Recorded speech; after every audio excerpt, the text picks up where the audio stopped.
Hey, what's going on? This is Empress Zinga, and today we are here with the Gap Theatre investigating their newest production. It's called On the Block, and it was written by Glenville Lovell and is going to be directed by our very own stalwart, Nala. We managed to grab David Nealons, who is the producer of the production, to hear a little bit more about it. So David, thank you for first of all being a part of this interview. Empress, thank you for having me. It's a great pleasure to be in your esteemed custom.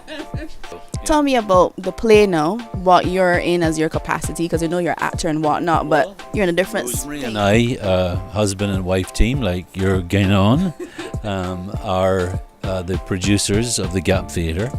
We've done all the work to date in the Gap, with the exception of Mouth Open Story Jump Out, which was performed at the museum last year.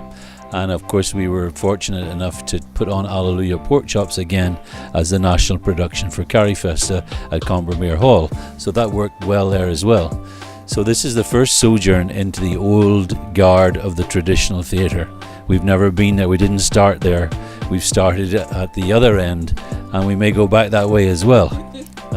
Because there are limitations in a conventional theatre space that there aren't so much in an unconventional space, and we try to believe that we're a bit unconventional. More about the play. I'm very much looking forward to it because Glenville has done massive work. Absolutely. I mean, this is a very topical play. It was written 10 years ago, and despite the fact that we're still talking about the block. We're still talking about the issues of the block. We're not talking about the opportunities of the block. We're not talking about artistic expression in the block. And I think that's what this play starts to do. It starts to question people's mindsets. You know, we're very plugged in. People on the block, people not on the block. But as Glenville himself says, he likes to think of Barbados as one big block. And these are just sub-blocks. Because everything happens in the big block. We have domestic violence, we have, murder, we have mayhem, we have cruelty to children and animals. And then, it goes down and filters down. And so the small block and the block that we're depicting here is just a little microcosm of Barbados. We want to have, during the course of the play, 2 nights on the Friday nights when we have a talk back session after the play, with a view to having people, community leaders. We've invited Clement Payne, Israel Lovell, Pinelands. We're talking at Temple Yard about bringing people from the communities, from the blocks, to sit down and dialogue with other people about what is and what isn't, and how do we go forward. We've also talked to Starcom, and we're hoping that they will come and broadcast as well.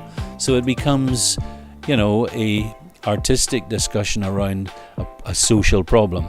Because I think what we're trying to get at in the play, I think what Glenville is getting at is there an artistic escape for people who feel that they're being, sidestepped, because we have a couple of characters in the play who are rapping and talking about going forward with it, and there's a lot of poetry in it to say that people can rap and can talk and have language other than cussing, because as again, there will be a bit of that in the play because we're talking about real life, but we're also talking about people with brains who are there for different reasons, and they're not all school rejects, because people want to say that, people have dropped out and they drop into the block.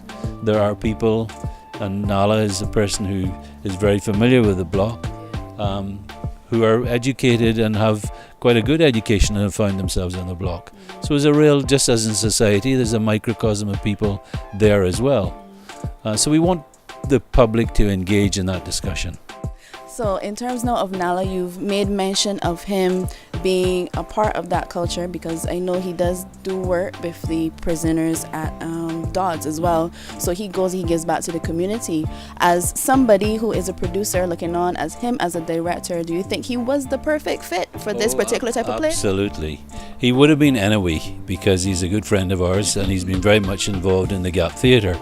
He's in a different role this time because he's working at Community College, and we're doing the play in collaboration with the Barbados Community College and their portfolio, which is what they would normally do at this time of the year. So it's an association. We've got students who are learning about different parts of the art form, being lighting and sound and so on. And they've learned a bit about the block as well, because they all haven't been there.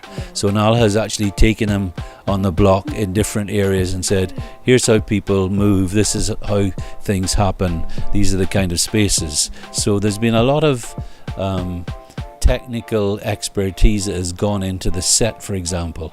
That's the little areas, little pockets where people are playing dominoes in one corner and cards in another and having a discussion or something else in another part. So that he has spent a lot of personal time saying that doesn't look right there. We got some tires here that would be over there. And now he's saying that having played around with it, it is actually familiar to him as a block that he knows. So he's a treasure, and we need to make sure that we use his talent. Afi Farrell, who's again another gapper, is also working with Community College. So we're really working with people who we would work with normally in the Gap, and the students are on board with it. They're getting a lot of practical experience in a major theatre space, dealing with the public in a major way. So it's all good, that's what we think we're doing, and we believe that our whole rationale is to try to bring the education aspect of the theatre much more to the fore. We've got everybody going to see the movie, and that's fine, and it's great. But we need to project real life stories, and there's no better way to do that than the theatre.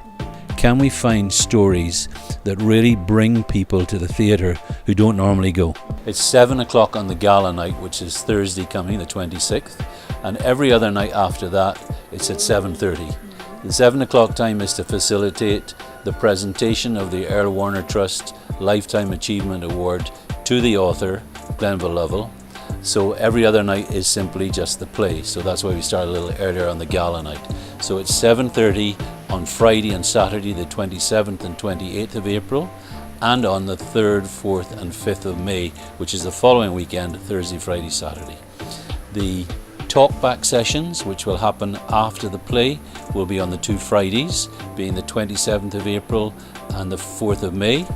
The ticket price is $40 regular, $35 for BART members and $20 for students with ID, and the admission is strictly 16 years and over. It's an adult play, it's not a play for children.